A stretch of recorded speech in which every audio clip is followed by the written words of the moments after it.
Morning మ్యాగజైన్కి స్వాగతం. ప్రముఖ దినపత్రికలో వస్తున్న వార్తలు వెనక జరుగుతున్న పరిణామాలు చూద్దాం. ఈనాడు చూస్తే పాక్ కాళ్ల బేరానికి వచ్చింది. ఆ దేశం గుండెపైనే కొట్టాం. ఉగ్ర సాయుధాలనే కాదు, వారి నైతిక స్థైర్యాన్ని కూల్చేశాం. భారత్ దాడులను తట్టుకోలేకే దిగొచ్చారు. ఇప్పుడు ఇస్తున్నది విరామమే. వారి వైఖరి చూశాక తదుపరి కార్యాచరణ. ఉగ్రవాదం, ఆక్రమిత కాశ్మీర్పై మాత్రమే చర్చలు. సింధూరం తుడిచిన పరిణామం ఏంటో ముష్కర్లకు తెలిసొచ్చింది. నవయుగ యుద్ధంలో పాక్ని మట్టి కరిపించాం. స్వదేశీ ఆయుధ శక్తి చాటి చెప్పాం. జాతిని ఉద్దేశించి చేసిన ప్రసంగంలో ప్రధాని నరేంద్ర మోడీ భారత్ ప్రళయ భీకర దాడులను తట్టుకోలేక పాకిస్తాన్ చివరికి కాల్పుల విరమణ పేరుతో కాళ్లబేరానికి వచ్చిందని ప్రధానమంత్రి నరేంద్ర మోడీ పేర్కొన్నారు. నవయుగ యుద్ధంలో పాకిస్తాన్ భారత్ మట్టి కరిపించిందని, వారు సరిహద్దుల్లో యుద్ధానికి దిగితే మనం వాళ్ళ గుండెపైనే కొట్టగలిగామని పేర్కొన్నారు. ఆ దేశ ప్రవర్తనని పరిశీలిస్తామని, మున్ముందు ఏమాత్రం తేడా వచ్చినా ఊరుకోబోమని హెచ్చరించారు. ఇరు దేశాలు కాల్పుల విరమణకు అంగీకరించిన నేపథ్యంలో ఆయన సోమవారం రాత్రి 8 గంటలకు జాతిని ఉద్దేశించి ప్రసంగించారు. ఆపరేషన్ సింధూర్ మొదలయ్యాక జాతిని ఉద్దేశించి ఆయన మాట్లాడడం ఇదే తొలిసారి. ఈ సందర్భంగా భారత్ వైఖరిని స్పష్టంగా చాటి చెప్పారు. దాయాద్ దేశం మన పాఠశాలలు సాధారణ ప్రజల ఇళ్లను లక్ష్యంగా చేసుకుంటే వారి ముఖ్యమైన మౌలిక వస్తువులు, ఉగ్రవాద స్థావరాలను విధ్వంసం చేసి మన సత్తాను చాటగలిగామని ప్రకటించారు. 21వ శతాబ్దపు సరికొత్త యుద్ధంలో భారత్ తన స్వదేశీ ఆయుధ శక్తిని ప్రపంచానికి చూపించిందన్నారు. పహల్గామ్లో ఉగ్రవాదులు వికృత క్రూరత్వాన్ని ప్రదర్శించి కుటుంబ సభ్యుల ముందే అమాయక ప్రజలను చంపేందుకు ప్రతీకారంగా పాకిస్తాన్లోని ఉగ్ర సౌదాలను కుప్పకూల్చి 100 మందికి పైగా పేరు మోసిన ఉగ్రవాదులను అంతమొందించినట్టు ప్రకటించారు. ఆ దేశంతో చర్చలంటూ జరిగితే ఉగ్రవాద నిర్మూలన పాక్ ఆక్రమిత కాశ్మీర్పై మాత్రమేనని స్పష్టం చేశారు. భారతదేశాన్ని ప్రజలను రక్షించుకోవడానికి ఎంత పెద్ద నిర్ణయాన్ని కనుక వెనుకాడబోమని పాక్కి తేల్చి చెప్పారు. అన్నిటికంటే ముందు మన సేనలు, నిఘా విభాగాలు, శాస్త్రవేత్తలకు ప్రతి భారతీయుడి తరపున శాల్యూట్ చేస్తున్న ఆపరేషన్ సింధూర్ లక్ష్యం సాధించడానికి మన వీర సైనికులు విశేష శౌర్య పరాక్రమాలు ప్రదర్శించారు. నేను వారి వీరత్వం, సాహసం, పరాక్రమాన్ని ఈ దేశంలోని తల్లులు, సోదరీమణులు, ఆడబిడ్డలకు అంకితం చేస్తున్నా. పహల్గామ్లో ఉగ్రవాదుల ప్రవర్తన ప్రపంచాన్ని ఉలిక్కిపడేలా చేసింది. సెలవుల్లో ఆనందంగా గడుపుతున్న వారిని మతమడిగి మరీ పిల్లల ముందు పాశవికంగా చంపడం ఉగ్రవాద వికృత రూపానికి, క్రూరత్వానికి పరాకాష్ట. దేశ సామరస్యాన్ని దెబ్బతీయడానికి వాళ్ళు ప్రయత్నించారు. ఇది నాకు వ్యక్తిగతంగా అత్యంత దుఃఖం కలిగించింది. ఈ దాడి తర్వాత దేశం మొత్తం ఒక్కటైంది. ఉగ్రవాదం పట్ల కఠినంగా వ్యవహరించాలని నినదించింది. ఉగ్రవాదాన్ని మట్టిలో కలిపేందుకు ఆ తర్వాతే మేము భారత సేనలకు సంపూర్ణ స్వేచ్ఛనిచ్చాం. మన సోదరిమణులు, బిడ్డల నుదుటి సింధూరం తుడిచేయడానికి ప్రయత్నించిన ప్రతి ఉగ్రవాద సంస్థలకు దాని పర్యవసానం ఏంటో తెలిసి వచ్చింది. ఆపరేషన్ సింధూర్ కేవలం పేరు కాదు, కోట్ల మంది ప్రజల మనోభావాల ప్రతిబింబం. న్యాయం కోసం అఖండ ప్రతిజ్ఞ. భారతీయ సేన పాకిస్తాన్లోని ఉగ్రవాద స్థావరాలు, శిక్షణ కేంద్రాలపై అత్యంత ఖచ్చితత్వంతో దాడి చేసింది. భారత్ ఇంత పెద్ద నిర్ణయం తీసుకున్నదని ఉగ్రవాదులు కల్లో కూడా ఊహించలేదు. పాకిస్తాన్లోని ఉగ్రవాద స్థావరాలపై భారతీయ క్షిపణులు, డ్రోన్లు విరుచుకుపడ్డాయి. ఉగ్రవాద సౌదాలతో పాటు వారి నైతిక స్థైర్యాన్ని కూల్చేశాయి. బహావల్పూర్, మురిష్కేల్లో ప్రపంచ ఉగ్రవాద విశ్వవిద్యాలయాలుగా మారాయి. ప్రపంచంలో ఎక్కడ ఏ పెద్ద ఉగ్రవాద దాడి జరిగినా అందులో వీటి పాత్ర ఉంటుంది. 9/11 సహా దేశంలో దశాబ్దాల తరబడి జరుగుతూ వచ్చిన పెద్ద ఉగ్రవాద దాడులన్నీ వీటితో ముడిపడి ఉన్నాయి. ఉగ్రవాదులు మన సోదరిమణుల సింధూరం తుడిచేస్తూ వచ్చారు. అందుకే ఆ ఉగ్రవాద ప్రధాన కార్యాలయం సైన్యం ధ్వంసం చేసింది. గత 3 దశాబ్దాలుగా ఈ ఉగ్రవాదులు పాకిస్తాన్లో స్వేచ్ఛగా తిరుగుతూ భారత్కు వ్యతిరేకంగా కుట్రలు పన్నుతూ వచ్చారు. ఒక్క దెబ్బతో వీరిని సైన్యం తుడిచిపెట్టింది. భారత్ కార్యాచరణ చూసి పాకిస్తాన్ పూర్తి నిరాశ నిస్పృహలో కూలిపోయింది. ఒక రకంగా బెత్తరపోయింది. ఈ తత్తరపాటుతో మరో దుస్సాహసానికి పాల్పడింది. ఉగ్రవాదంపై పోరులో భారత్కు మద్దతు పలకడానికి బదులుగా భారత్పైనే దాడి చేయడం మొదలుపెట్టింది. మన పాఠశాలలు, కళాశాలలు, గురుద్వారాలు, ఆలయాలు, సామాన్య ప్రజల ఇళ్లను, మన సైనిక స్థావరాలను లక్ష్యంగా చేసుకుంది. కానీ పూర్తిగా నిర్వీర్యం అయిపోయింది. పాకిస్తాన్ డ్రోన్లు, క్షిపణులు ఎలా గడ్డిపోచల్లా గాల్లో కలిసిపోయే ప్రపంచం చూసింది. పాకిస్తాన్ చాలా గర్వంగా భావించే వైమానిక స్థావరాలను మన సైన్యం పూర్తిగా దెబ్బతీసింది. ఆ నష్టాన్ని ఊహించడం కష్టం. అందుకే బయటపడే మార్గం కోసం పాకిస్తాన్ వెదికింది. ప్రపంచం మొత్తం తిరిగి అందరినీ ప్రాధేయపడింది. ఈ నెల 10వ తేదీ మధ్యాహ్నం పాకిస్తాన్ సైన్యం మన DGMOని సంప్రదించింది. ఆలోపే మనం పాకిస్తాన్లో మొత్తం మౌలిక వస్తువులు పూర్తిగా ధ్వంసం చేశాం. ఉగ్రవాద స్థావరాలను శిథిలాలుగా మార్చేశాం. అందుకే తమ వైపు నుంచి ఉగ్రవాద కార్యకలాపాలు, సైనిక దుస్సాహసాలు ఉండవని పాకిస్తాన్ చెప్పింది. భారత్ కూడా వాటిని పరిగణలోకి తీసుకుని ఆలోచించింది. యుద్ధ మైదానంలో మనం ప్రతిసారి పాకిస్తాన్ని మట్టి గర్పించాం. ఆపరేషన్ సింధూర్ రూపంలో ఎడార్లు, పర్వతాల్లోనూ మన సామర్థ్యాలను ప్రదర్శించాం. ఈ ఆపరేషన్ ద్వారా భారత్లో తయారీ ఆయుధాల ప్రామాణికత నిరూపితమైంది. ఈ యుగం యుద్ధానిది కాదు, ఉగ్రవాదులది కాదు. దేశ ప్రజలారా, ఈరోజు బుద్ధ పూర్ణిమ. బుద్ధ భగవానుడు మనకు శాంతి మార్గం చూపారు. శాంతి మార్గం కూడా అత్యంత శక్తితోనే ఉంటుంది. వికసిత్ భారత్ కళలను సాకారం చేసుకోవాలంటే భారత్ శక్తిశాలి కావడం చాలా అవసరమైనప్పుడు ఈ శక్తిని ఉపయోగించడం కూడా అత్యవసరం. గత కొన్ని రోజుల్లో భారత్ ఇదే చేసింది అని మోడీ పేర్కొన్నారు. భారత్ మాతాకి జై అని 3 సార్లు నినదించి 22 నిమిషాల ప్రసంగాన్ని ముగించారు. లేకపోతే భారత్ పాక్ అణుయుద్ధం మేమే ఆపామంటూ క్రెడిట్ని సొంతం చేసుకోవాలని ప్రయత్నించినటువంటి ట్రంప్ మీతో బోలెడు వ్యాపారం చేస్తామని ఇద్దరికి చెప్పాం, కాల్పుల విరమణ శాశ్వతం భావిస్తున్న ట్రంప్ అమెరికా అధ్యక్షుడు వ్యాఖ్యలను తిప్పికొట్టిన భారత్ అన్నటువంటి వార్తని హైలైట్ చేశారు. లేకపోతే ఓ ఇన్నింగ్స్ ముగిసింది, ఓ ఉజ్వల ఇన్నింగ్స్ ముగిసింది, ఓ గొప్ప శకానికి తెరపడింది. మేటి బ్యాటర్ స్ఫూర్తిదాయక కెప్టెన్ ఉరిమే ఉత్సాహంతో మైదానం అంతా చైతన్యాన్ని నింపే పోరాట యోధుడు విరాట్ కోహ్లీని మనం తెల్ల జెర్సీలో చూడలేము. T20 లీగులకు విపరీతంగా ఆదరణ పెరుగుతున్న కాలంలో అభిమానులను టెస్ట్ క్రికెట్ వైపు ఆకర్షించి వారిని ఆట కతుక్కుపోయేలా చేసి ఉత్తేజపరిచి తొలగించిన కింగ్ సుదీర్ఘ ఫార్మాట్ గుడ్ బై చెప్పేశారు. దాదాపు దశాబ్దంన్నర పాటు టీమిండియాకు వెన్నెముకలా నిలిచిన అతడు దీర్ఘ ఫార్మాట్ నుంచి తక్షణమే రిటైర్ అవుతున్నట్టు సోమవారం ప్రకటించాడు. మీరు T20 నుంచి రిటైర్ అయిన కోహ్లీ ఇక వన్డేల్లో మాత్రమే భారత్కు ప్రాతినిధ్యం వహిస్తాడు. అతడు బ్యాట్తో పరుగులు వరద పారించడమే కాదు, సారథిగా భారత్ జట్టు టెస్టులాడే తీరునే మార్చేశాడు. అందుకే అతడు 68 టెస్టుల్లో 40 విజయాలు 11 డ్రాలతో అత్యంత విజయవంతమైన భారత్ కెప్టెన్ అయ్యాడు. బ్యాటర్గా విరాట్ 123 మ్యాచ్ల్లో 30 శతకాలు 46.85 సగటుతో 9,230 పరుగులు చేశాడు.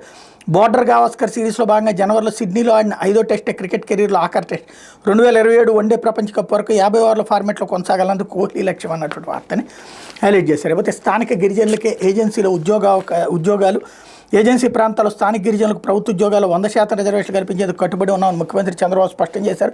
సుప్రీంకోర్టు ఆదేశాలు మార్గదర్శకాలు పాటిస్తూనే 2020లో రద్దయిన జీవో నెంబర్ 3 పునరుద్ధరణకు ఉన్న అవకాశాలపై అధ్యయనం చేయాలని అధికారులను ఆదేశించారు.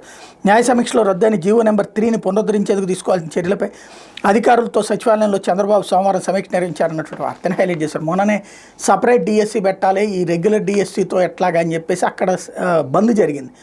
ఆ నేపథ్యంలో లేదు మొత్తం మీకే ఇద్దాం అనుకున్నాం, కానీ కోర్టు గతంలో ఇచ్చిన తీర్పు వల్ల ఇవ్వలేకపోతున్నాం, ఎట్లా ఇవ్వగలమో ప్లాన్ చేస్తున్నాం అన్నది చంద్రబాబు గారు చెప్తే ఇచ్చేసినట్టే రాసుకొచ్చేసి ఒక క్వశ్చన్ మార్క్ పక్కన పెట్టారు.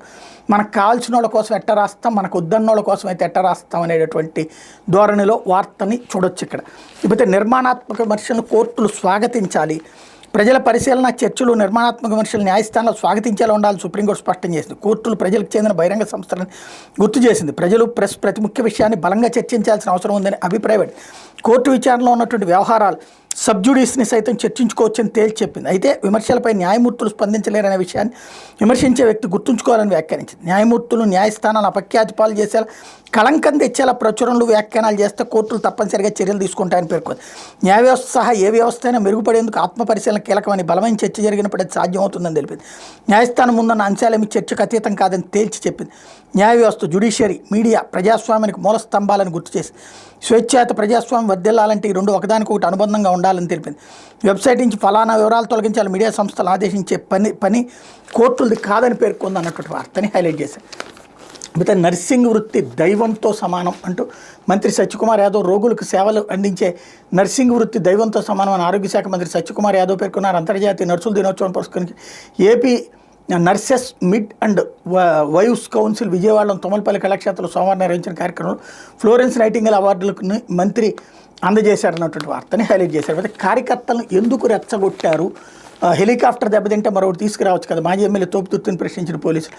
ఏప్రిల్ 8న వైకాపా అధ్యక్షుడు జగన్ పాపిరెడ్డిపల్లి పర్యటన సందర్భంగా హెలిప్యాడ్ వద్ద చోటు చేసుకున్న ఘర్షణ పోలీసులపై దాడి కేసులో రాఫ్తాడు మాజీ ఎమ్మెల్యే తోపుతుర్తి ప్రకాష్ రెడ్డిని రామగిరి సీఐ శ్రీధర్ సోమవారం విచారించారు. 2.5 గంటల పాటు 102 ప్రశ్నలు వేసినట్టు తెలిసింది. జగన్ పర్యటన కోసం హెలికాప్టర్ని ఎవరు సమకూర్చారు, హెలిప్యాడ్ వద్ద బ్యారికేడ్లు పటిష్టంగా లేవని హెచ్చరించిన ఎందుకు మార్చలేదు, జన సమీకరణ వద్దని ఎస్పీ చెప్పిన వేల మందిని ఎందుకు తరలించారు, హెలిప్యాడ్ వద్దకు 100 మందిని తీసుకురావడంతో మీ లక్ష్యం ఏంటి ప్రశ్నలు వేశారన్నట్టు వార్తని హైలైట్ చేశారు. లేకపోతే అమ్మమ్మ చంపేశారు అంటూ రెండో పెళ్లికి అడ్డమని శిశు గొంతుని బావిలో పడేశారు. రెండో పెళ్లికి అడ్డంగా ఉందని 5 నెలల పసికందుని అమ్మమ్మ కలిసి చంపేసింది దారుణ ఘటన కాకినాడ జిల్లా పిఠాపురం మండలంలో చోటు చేసుకుని సిఐ శ్రీనివాస్, ఎస్ఐ మణికుమార్ సోమవారం వెల్లడించిన వివరాల ప్రకారం తన కుమార్తె యశ్వితను ఎవరో చంపేసి బావిలో పడేశారు. కాకినాడ జిల్లా పిఠాపురం మండలం నరసింగపురానికి చెందిన పెదపాటి సతీష్ పోలీసులకి ఈ నెల 6న అర్ధరాత్రి ఫిర్యాదు చేశారు. పోలీసులు మరుసటి రోజు ఉదయం మృత శిశువుగా గుర్తించారు.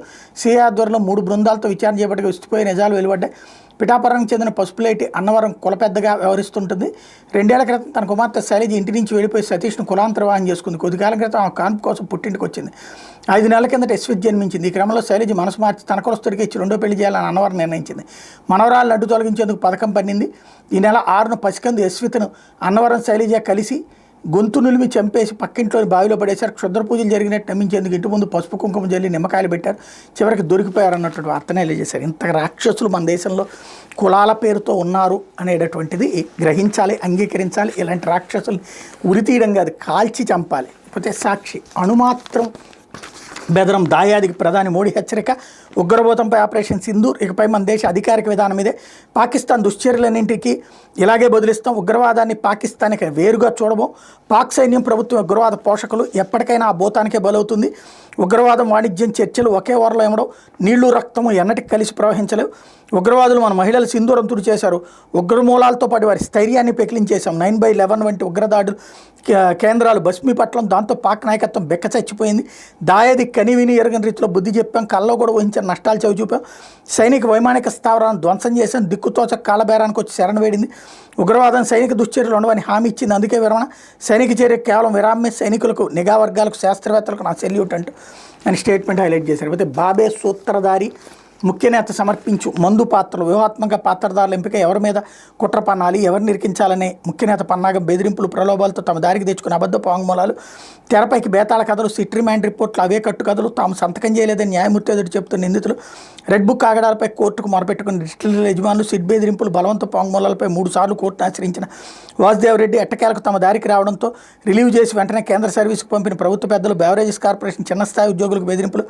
సరికొత్త పాత్రధారిగా టీడీపీ ఎంపీ కేసినేని చిన్ని, వ్యాపార భాగస్వామి రాజకేశిరెడ్డిని ఎంపిక చేసుకున్నారు. ఇంత దారుణమైన అబద్ధాలు చెప్పలేనని, రిమాండ్ రిపోర్టుపై సంతకం చేయలేదని స్వయంగా జడ్జి ఎదురు చెప్పింది రాజకేశిరెడ్డి. లేని కుంభకోణం ఉన్నట్టుగా చూపేందుకు కుట్రలు. నూతన మద్యం విధానం పేరుతో దోపిడీకి రాజబాట వేసిన చంద్రబాబు. విచ్చలవిడిగా విక్రయాలు, కమిషన్ల బాబు ఘనత అన్నటువంటి వార్తని హైలైట్ చేశారు. లేకపోతే హై ప్రోటీన్ మంత్రం అంటూ అమూల్, బ్రిటానియా, ఐటీసీ అన్నీ ఇదే బాటలో. లేబుళ్లను జాగ్రత్తగా చదవాలి. ఐసీఎంఆర్, ఎన్ఐఎన్ సూచన అంటూ ఉత్పత్తులకు సరికొత్త హెల్త్ ట్యాగ్ పేరులోని ప్రోటీన్ ప్రస్తావన అన్నటువంటి విషయాన్ని హైలైట్ చేశారు. అయితే గురుకుల సిబ్బందికి జీతాలు లేవు. ఏపీ రెసిడెన్షియల్ సిబ్బందికి 10 నెలలుగా వేతనాలు ఇవ్వని ప్రభుత్వం. విద్యార్థులు డైట్ ఛార్జీలు, భవనాల అద్దె చెల్లింపులు నిలిపేత. మైనార్టీ స్కూళ్ల పరిస్థితి మరీ దారుణం. బడ్జెట్ రిలీజ్ ఆర్డర్లు ఇస్తున్న డబ్బులు ఇవ్వని తీరు.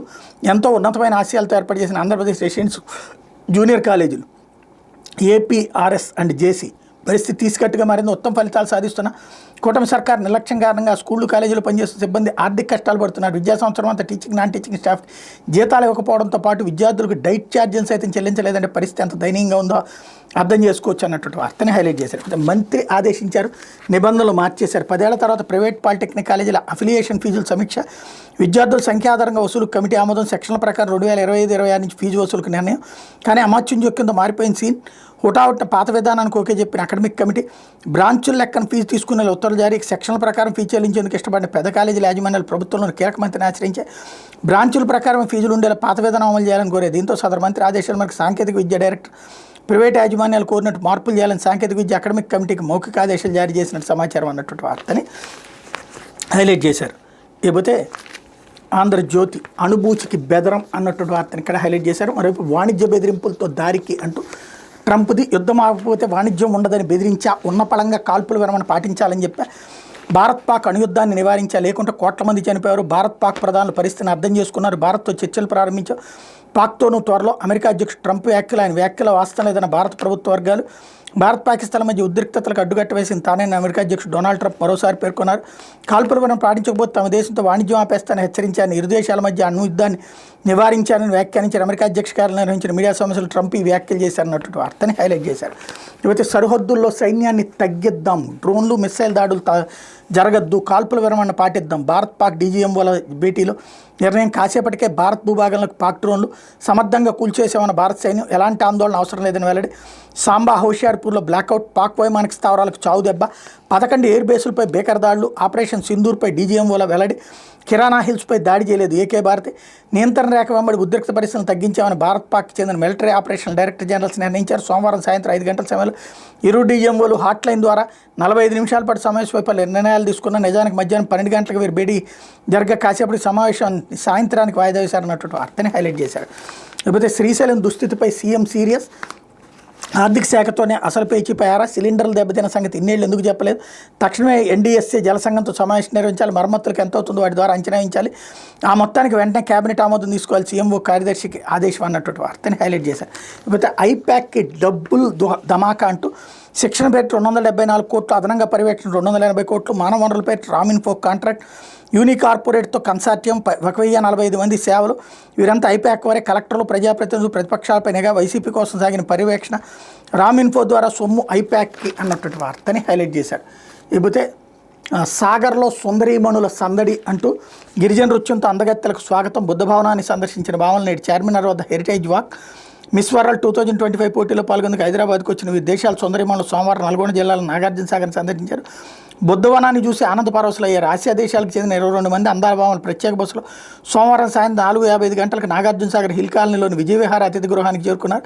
వారికి జిల్లాధికార యంత్రం ఘన స్వాగతం పలికింది అన్నట్టు వార్తని హైలైట్ చేశారు. కాకపోతే అప్పీళ్లన్నీ ఆదాయ వనరులే. ఒక్కో అప్పీల్కి 15 నుంచి 20 లక్షల లంచం, బినామీలు, హవాలా ఖాతాల్లోకి మళ్ళీ ముంబై సంస్థ నుంచి 2.5 కోట్ల ఫ్లాట్ గిఫ్ట్. సిబిఐ విచారణలో ఐఆర్ఎస్ అధికారి జీవన్లాల్ అవినీతి భాగోతం. దేశంలోని ప్రముఖ నిర్మాణ ఇంజనీరింగ్ సంస్థ షాపుంజీ పల్లంజీ కంపెనీ నుంచి 70 లక్షల లంచం తీసుకున్న అభియోగంపై అరెస్ట్ అయిన ఆదాయ పన్ను కమిషనర్ లావుడ్య జీవన్లాల్ కేసులో ఆసక్తికర విషయాలు వెలుగులోకి వస్తున్నాయి. ఆయన ఐటీ అప్పీల్ యూనిట్ 7, 8కి ఇన్ఛార్జిగా కూడా వ్యవహరిస్తున్నారు. కార్పొరేట్ సంస్థల అప్పీళ్లను పరిష్కరించేందుకు ఎక్కడికక్కడ మధ్యవర్తులను ఏర్పాటు చేసుకుని జీవన్లాల్ లంచాలు వసూలు చేస్తున్నట్టు సిబిఐ విచారణలో తేలింది. లంచంగా తీసుకున్న స్థిరాస్తులను బినామీల పేరుతో రిజిస్ట్రేషన్ చేయించి పత్రాలను తన వద్ద భద్రపరుచుకున్నట్టు దర్యాప్తులో వెలుగులోకి వచ్చింది. ప్రాథమికంగా ఆయన అక్రమ సంపాదన కోట్లలో ఉన్నట్టు తేలగా తదుపరి దర్యాప్తులు అంతకు 10 అంతలు ఎక్కువ తేలే అవకాశం ఉన్నట్టు సిబిఐ వర్గాలు భావిస్తున్నాయి అన్నటువంటి వార్తని హైలైట్ చేశారు. ఇది దినపత్రికలో వచ్చినటువంటి వార్తలు వెనకాల జరుగుతున్న పరిణామాలు.